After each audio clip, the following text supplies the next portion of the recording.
Hi, everyone. Welcome to today's Career Chat. I'm Krista Harmon, a workforce development consultant here at the Kent ISD, and I'm so delighted to have Autumn O'Keefe with us today. She is a surgical support tech. Welcome, Autumn. Thank you. So I'm looking forward to hearing about your job because we have a lot of young people that know they want to go into the medical field and they like the idea of the surgery room, but sometimes life doesn't quite take you to be the surgeon. So there's such a great team around them. But let's take you back to high school age. Did you think you'd grow up to be a surgical tech, support tech? No, I did not think healthcare was going to be for me. I thought I was going to go into real estate, but long events, lots of school, figuring out what I liked. I ended up becoming a medical assistant and then getting this opportunity here at Blodgett, and I love it. I love being in surgery. I think it's really interesting, and there are lots of roles that a lot of people don't know about. Absolutely.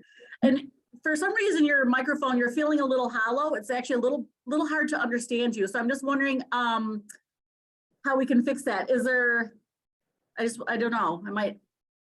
Is it better now? Yes, if you sit close, that would be great. Okay, sounds good. Okay, so in high school, you thought you'd want to be a what? I missed that. I thought I wanted to go into real estate. Real estate. Yeah, so I ended up getting my real estate license. I went to school for business, and then it turned out COVID happened, and I thought maybe healthcare was it for me, and it is. Well, I'm so delighted that you found something that you're enjoying. You can tell by your smile that you really enjoy it. So Yep. Great. So you were studying real estate. How did you even find out about the surgical support tech position then? Tell us about that. So I found out in a roundabout way. So like I said, when I wanted to go into the medical field, I became a medical assistant, and I went through GRCC's program. And then I just kind of got a little bored, wanted to do something different. And so I was kind of Googling jobs, and I thought maybe surgery would be interesting. And so I Googled like jobs in surgery, and I am actually in an apprenticeship program to be a scrub. So I'm in the surgical support tech right now, but it is a great way to go into other careers within the surgery field within our department. And that's kind of what I'm in personally. So I do the surgical support tech. I didn't even know it was a thing until I got into the program that I'm in. Yeah, and there's a lot to unpack so that young people will understand how this works. So let's start with your medical assistant. Was that a 2-year program for you, or did you do an apprenticeship for that as well? It was a 2-year program, but they do offer apprenticeships now. I have a couple friends that are in that apprenticeship program to be a medical assistant. Okay, so help young people who might be hopping on this that aren't even really sure what a medical assistant is. Just give us a brief description of that job. So a medical assistant is, so when you go to the doctor and there's a person there that gets your weight, gets your vitals, kind of does all of the work before you see the doctor. That's usually a medical assistant. It can be nurses, but most times it's going to be a medical assistant. And they do have roles in the hospital as well. I never worked in the hospital, so I'm not really sure what that role looks like. But basically just help, kind of like a nurse tech, that type of role. Yeah, and they're very much in demand, I understand. Very in demand, yep. Very in demand. And so again, you were doing it and you're like, man, I just want something more. And so you were doing some Googling, and I love that you were taking the initiative. So young people hear that. Autumn took the initiative to find something new, and no one was giving that to her. She's a young adult. And so you were doing some research and found this opportunity for another apprenticeship, or an apprenticeship this time. Tell us what the apprenticeship, what that means, in case young people don't know what that means, and tell us what that training has been like for you. Yeah, so the apprenticeship I'm in right now is a collaboration with West Michigan Works and a few other local colleges. And it's basically a 2-year program through Spectrum Health, or Corewell, excuse me. And it's a 2-year program, half-time school, and a lot of on-the-job training to be a surgical technologist or scrub. So basically the person that hands the surgeon their tools and kind of takes care of their sterile field is what that role is. And so it's just a 2-year program into getting into that, along with our clinicals we'll do here at Blodgett. Okay. And for the first year, we're working as an SST, and you just get so much knowledge into that role so that the transition is a little bit seamless. Okay. And I don't know if it's my speaker, but you're kind of going in and out. So okay. We'll do our best. We'll keep hanging in there. So it's a 2-year program. And again, young people, that word scrub, that's important for you to start to learn the lingo. So I love that. We've already learned that. Yeah. And then, so again, it's a support position, and you're learning on the job. Apprenticeship means you're getting paid while you're training. And then you also have a job already at Corewell Health. Yep, correct. And I didn't have to pay for any school. You don't have to pay for your school. That's a pretty big deal. Yeah. So have you been doing a lot of classwork? Is it lots of hands-on? Tell us about what this apprenticeship training is all about. So it is hands-on because most of the people that are in it do work full-time. The apprenticeship part of it isn't necessarily full-time. It's supposed to be like 3 days a week. And then 2 days of the week are supposed to be for your school time. I think my first semester, I had one class that was in person, but it was at times that were at night or evening time. So it didn't mess up any of my work schedule. And then I do have classes that are online. So a lot of it is on your own time. So a lot of the stuff I do on the weekend or I do after work. Sometimes even, as in the SST role, there are some times where we're sitting waiting for rooms to turn over and stuff. I'll pull up my phone and start doing some homework on my phone. Yeah, I love that the schooling is pretty flexible. So Very that you can be flexible. working, earning a paycheck. And then I love that you're taking initiative to use some of that downtime to study. Good for you. So how far are you into your training program at this point? I'm almost a year in. Let's talk about what you like about it. Young people love to know, first of all, give us a sample day if there's such a typical day. There's probably not a typical day, but give us some idea of what the tasks that you're doing each day as a surgical support tech. Yep. So I come in and basically our role is to help the OR kind of outside of their little rooms is how I like to think of it. So we help them make sure they have the type of beds they need, make sure that it's clean, if they have oxygen that they need. We help them move the patients from the OR beds onto their stretcher or their inpatient bed, depending on what's going on. We help them position them for before surgery. We work closely with the nurses and the surgical technologists or the scrubs. We also work very closely with the doctors too, when we're helping moving patients or positioning them. Sometimes we help them prep, and by prep, we mean putting the solution on their skin before they're able to open them up for surgery. And we get their case cards, which is all of their sterile supplies, their totes. We're basically just kind of that helping hand that does a lot of that work outside of the OR. We run labs, we do a lot of stuff, but we're just that kind of assisting hand, I would say. Well, it sounds like all of those tasks that you just mentioned are very critical to a surgery happening, right? You can have the surgeon there, but if you don't have somebody like you making sure all those pieces and parts are ready to go, it doesn't start. For sure, there's a lot of moving parts, and if everyone does their job correctly, things go smoothly. So yeah. That's great. So obviously you like probably the variety of things that you're doing. Give us some ideas of what you like about it and maybe some of the things you don't like so much. Yeah, no, I really enjoy just learning more about what my future role will be as a scrub. So when we're opening sterile supplies and we're opening things and seeing how they set up or they take trays from us, like, because a lot of people don't know this, but there's a lot of stuff to open and there's a lot of meticulous work that kind of goes into it. And so learning and understanding that better is really good. I love going into ortho and spine rooms that we have going on just because I find it very fascinating and interesting versus the general or urology type of cases that we usually do. Yeah, I think that was it. What other question did you have?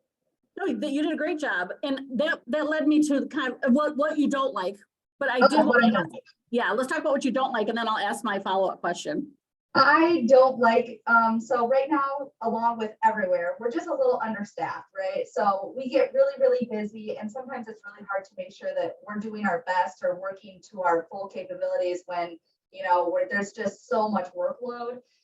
But often days it really isn't a problem. We do what we can. It just sucks sometimes when I can't be someplace where I'm expected to be. Like if 3 of my rooms are turning over, I can't be everywhere, but it comes with the territory. You get over it. We just make sure that we get the work done. I have them prepared. So yeah, but it's not bad. Well, yeah, and that sounds like it could be stressful, like you say, but it sounds like you have a good attitude. You mentioned urology. Do you tend to be in for certain types of surgeries or can it be anything and everything?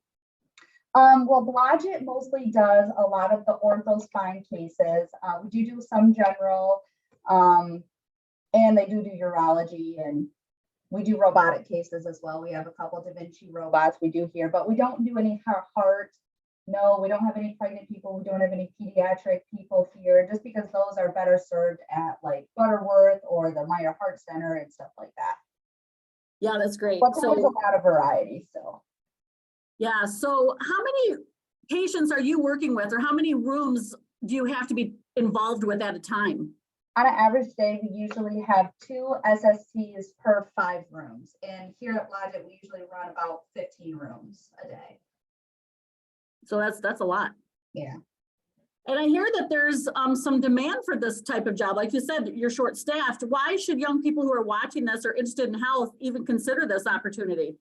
Yeah, and I had actually talked to some of our nurses here in the department. They said that they would have loved to be an SST if they didn't know it was an opportunity instead of being a nurse tech on the floor, let's say. You know, if they knew that they wanted to be a nurse in surgery, it's a great stepping stone professional healthcare job that kind of gets your foot in the door. You can start earning seniority and stuff while you're working on school, or, you know, it's a good job to get your foot in the door and get some healthcare experience. And it's one that a lot of people don't necessarily know about. Yeah, absolutely. So let's say we pique some young people's interest in this. What would be some qualifications that they need, or the process to even get your job, Autumn? Yeah, so there aren't, I mean, we would love for you to have healthcare experience, but it's not a requirement. You can definitely come in and we can teach you what you need. Like I said, it's a good stepping stone, a good foot in the door type of job. It is entry level. We do have a sign-on bonus going on right now too, to try to get some people in the door. And what was the other question? Tell us about that sign-on bonus. I believe it's 2,000 right now. 2,000. Yeah, just that's how valuable this team member is, that they need more. Yeah. Would you just go to the Spectrum Health or Corewell Health's careers page, and that's where they're listed? Yep, and under there, it does say, you know, if you don't have some of those requirements that are stated, still apply, because if you get an interview with us, we can kind of talk through those things and see if they really are required or if they're not, you know. Like I said, it is entry level, so we're not necessarily taking everybody, but give it a shot if you think, you know, you have a future in healthcare. And I assume you have to be 18 years old? Yes, yep. Okay, so for some of our young students who are maybe 16 and 17, they can work in nutrition services or environmental services perhaps, and get your foot in the door, right? And then be ready to move up. Absolutely. Yep. There's so many, and that's the one thing that I didn't know when I first got into healthcare was how many opportunities there are once you're within an organization. Like my apprenticeship isn't an outside thing that everyone can apply to. I was only able to apply because I was an MA for a certain amount of time. You know, I was within the organization. And like, let's say you wanted to be a nurse someday, instead of going and working a other job like McDonald's or Subway or something like that, which there's nothing wrong with that, but this is kind of the same entry level type of thing, but it's in a healthcare setting. You're going to get so much experience. And you're also going to be working with people that could help you maybe pay for your college or do stuff like that. You know, you're within an organization that you can grow. Yeah, exactly. Because like you said, you didn't even know many of these jobs exist. So when you're already working as an SST, you're learning about the different roles and maybe can inspire your own career path. Right. And even like, you know, we have a few people that are actually leaving right now to go to med school. You know, they worked as SSTs or anesthesia techs here, and they found out that that was their calling and they wanted to keep on going and become a doctor someday. You know, there's just so many opportunities for learning that you get here. Yeah, that's wonderful. I love the idea of working and learning and then making some decisions about training. Because like you said, you'd already been an MA, and now you got to be part of an additional training right within the hospital, and you didn't have to take on more debt, any debt. Exactly. Yeah, because, you know, tuition is a real issue for many young people. So I'm so excited to have you today, Autumn, to talk about these opportunities for sure. Yep. So it looks like there is a sign-on bonus of $3,000 for full-time and $2,000 for part-time, and it does require a 2-year commitment. So thank you for that information through the chat. Yeah. So just thinking about, this is a lot about career exploration, just kind of awareness for young people who are watching this and their school counselors too. Mhm. We have the SST role. Let's talk about some of the other roles that you are learning about right in that surgery room, including the anesthesia tech, because I think a lot of young people don't know about that either. Yeah, so anesthesia tech is a lot like an SST, but they're a little bit more suited towards the anesthesia doctors. So when you're in an OR, a standard OR is going to be, you're going to have your surgeon, you may have a PA or a resident there, which they're kind of the three people that are going to be doing the work on the patient. You have your scrub and a nurse, as well as an anesthesiologist or a CRNA, which is a nurse anesthesiologist, you know. And so those anesthesia techs are the people that they kind of call on for help. And if they needed anything to set up their circuits, to get them medications, to help them in any way, they're basically an SST for the anesthesiologist in the room. So that's a lot of people in a surgery room. Yeah. Mm-hmm. I find it really interesting because, again, I am not a health person, but I've been fortunate to take some tours of the different surgery rooms, and it's kind of really fascinating. And again, a lot of young people like the idea of being in there. Yeah. So we talked about what your favorite part is and what your least favorite part is. What kind of qualifications or just even natural personality or natural skill sets or even values make a good SST? What are you noticing about this role? Yeah, so this role is very active. We're running from place to place to get case cards, to get all these other things. You know, we are on our feet a lot, which I like about it because I like to keep myself moving all of the time. You do have to be, you have to kind of assume things, you know, like, okay, if they're having an added case, maybe I should, and it's a urology, they're probably going to need the stirrups, you know, the ability to kind of assume and think ahead is really valuable here. Just a good drive to work. And also just if you want a job that's really fulfilling and knowing that you're helping people, you know, I don't really sit there and talk to patients, but I know that I'm helping a patient, right? I'm keeping them safe. I'm doing things while they are unable to speak for themselves. And I think that that's really fulfilling too. So someone who values that would be great. Yeah, that seems like you say that anticipating things or taking the initiative. Yeah. That's a wonderful quality. Mhm. And like you say, I love that you're part of a bigger team, and that's because our values are really important to us. And Yeah. so that is motivating you to go to work because you get to help people. And like you say, it's not directly talking to the patient, but you're part of a team. Exactly. What kind of schedules does an SST work? Are they long shifts, just a few days a week? So it's a little bit variable. It's kind of, we have a few positions. We have a lot of positions that are opening. So right now it is a little bit variable, but most people are going to work either your 8-hour shifts, your 10-hour shifts, or your 12-hour shifts. And we mostly, you know, surgery start at 7:30. So we get here at 7, and like I work a 10-hour shift, so I leave at 5:30 every day.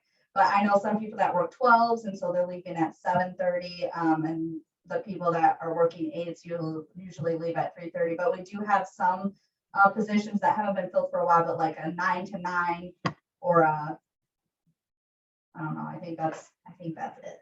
But that's definitely something we can talk about in your interview. Yeah, and it sounds like that there's some flexibility if people maybe have kids in school or, you know, like there's a little bit of flexibility in making that work. For sure. And we do have, like if you were in school and needed certain days off or anything like that, I'm sure we could work around it. You know, we try our best to do what we can to get you in. Awesome. In the chat, there were a couple other acronyms that came in of who else is in the team. So an SPD or an EMI. Help us understand what those initials mean. Yeah, so our SPD techs, that's kind of a whole different department that's in our basement, is our sterile processing department. And so they're the people that can clean our instruments. They surgically, or they clean them, they put them together, make sure things are working good. You know, they inspect every instrument most every time and make sure things are going well. And then they sterilize them and organize them. They're the ones that pick our case cards. So, you know, if you have like a total joint surgery going on, you need like there's 12 trays we need every time, and there's vendor trays and stuff like that. They kind of organize all of that in a case cart, and it comes up for a certain time and room. And then as SST, I'm able to go into that room, pick that case card, put it outside the room. So it's right there, ready to go for that next surgery when we're turning over the room. Yes, And then EMI here, they just kind of help ordering stuff, ordering supplies. I'm not exactly sure all that they do, but I know that they are very helpful and they help us whenever we have problems with things. Do you know what the EMI stands for? I don't know. That's okay. That's okay. We can Google it. I think what's helpful is to, again, you know, some of these jobs young people just don't know exist. And I know that the sterile processing tech, again, is 18 years old, right out of high school, they'll do the training. And again, it's a really great way to get your foot in the door, learn about the surgical equipment, then move into even what you're doing. And now you have some experience. In my program, I've spent a lot of time down there kind of helping put together trays and stuff like that to kind of understand their role a little bit more. And that's been really helpful too. That's great. It did come through chat that EMI stands for Equipment, Materials, and Instrument Coordinator. So again, man, these are jobs that none of us know about. So I love that we're showcasing that today. And one of our EMIs that actually just signed onto that position was an SST. So there are always ways to move up within an organization. You know, if you do a good job, if you're a good worker, you can always move up. Yeah, I'm sure your bosses like you, your enthusiasm and your work ethic. Yeah. So I know that schools, you know, they try to teach things like teamwork and collaboration and cooperation. And sometimes in school, kids don't understand, like, why is this even important? Can you help us understand why some of those soft skills are important, Autumn? Oh, it's so important. So the healthcare industry is always really about teams. You know, we have our teams that are working hard to make sure that everything is going well. Like I said, there's usually 2 SSTs to a room.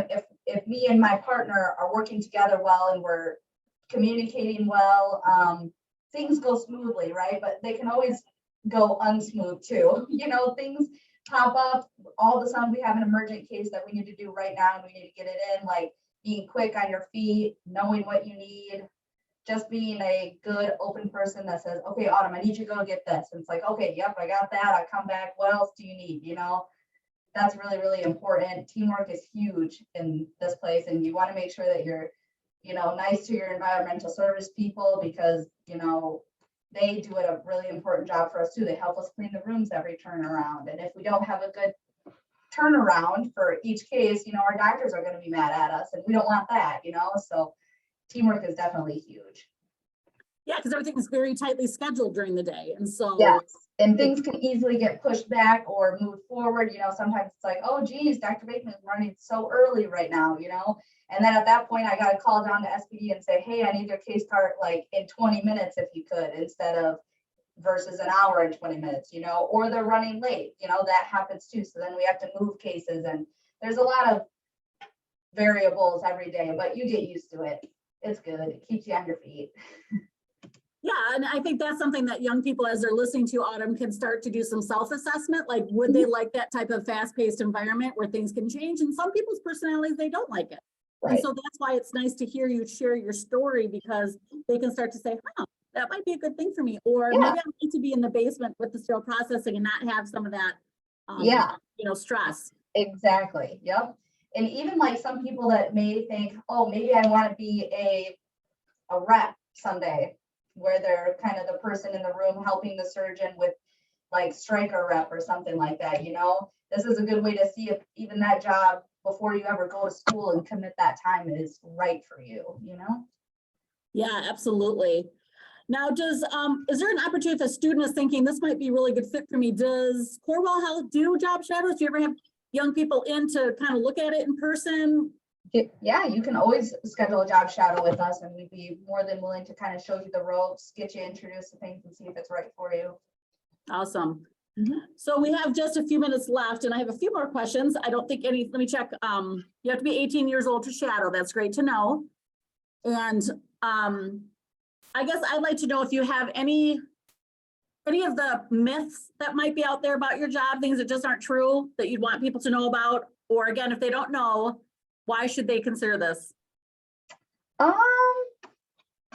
don't know. I don't know if I've heard any myths about our job, but it is a very good job. It's a great foot in the door, like I said, to anything healthcare. You know, even if you decide you don't ever want to be in the OR, you know, the kind of blood thing kind of scares you. Just know that we aren't necessarily there while they're having surgery. We're kind of on the outside. We're the people they call if they need anything. And we don't necessarily see all the blood in the gore. So if that kind of scares you, I wouldn't worry about that. You can easily avoid that. But it's a great way to get into healthcare without having to work on the floor or anything like that. Like I said, a few nurses have told me that they wish they would have been an SST instead of a nurse tech on the floor while they were going through their school. So, yeah. Yeah, and I know your boss is near you, and I'll just ask you the question anyway. Obviously, she really appreciates you as an SST, but as you look at your future, some of the things that you're learning about, has this helped you with your own career exploration? Do you have your sights on a different job, or do you think you'll stick with this long term? Like in my apprenticeship, I'm obviously already looking towards being a scrub. But even from there, you know, we've had a few gift of life surgeries, and I think that, oh, how cool would it be to be a part of that organization and stuff like that, just out of curiosity, or maybe you'd like to go to Butterworth or something like that to see different types of surgeries. But no, I think the scrub role is definitely what I look forward to, and I didn't realize how much I think I would like it until I had this job. Yeah, and I love that your path is taking you there at such a young age. Yeah. Are SSTs in every surgical room? Is that a role that's in every surgery place in Grand Rapids? I'm not positive. I'm not sure. I've talked to some of our travelers that we have here, and they say that, I don't know if Metro has SSTs. I'm not positive about that. I know that a couple people that are in the apprenticeship are SSTs, like over at Lake Drive, and they have a couple different roles than we do, just because they're an outpatient facility. So things are a little bit different, a little bit smaller, maybe faster paced cases. I'm not really sure. It's very similar, but it kind of varies for what fits the needs of the place, you know? Exactly. And like you say, they could have a different title. So it's important, young people, if you're watching this and you want to get into it, to go to the hospital websites, go to their career sites, and read about what those qualifications are and start applying. And yeah, it sounds like a great. Autumn, you've been a dream today to have. Go ahead, your final word of wisdom to anyone who might be kind of figuring out, what do I want to be when I grow up? What might you want to say to them? Yeah, so what I've learned today, or what I've learned in my life is, you know, you don't have to commit to a 4-year school before you want to learn what you want to do. You know what I mean? Like, I started out going to school and I realized that, oh my gosh, I was 3 years in and I hated it, you know? So it's always okay to get one of these entry-level jobs to kind of look and see what you want to do before you make that commitment to schooling, you know, because schooling is great, but what if you're done with school and you hate it? That's just, it kind of feels like a waste of 4 years, you know? So definitely get your foot in wherever you feel you're calling.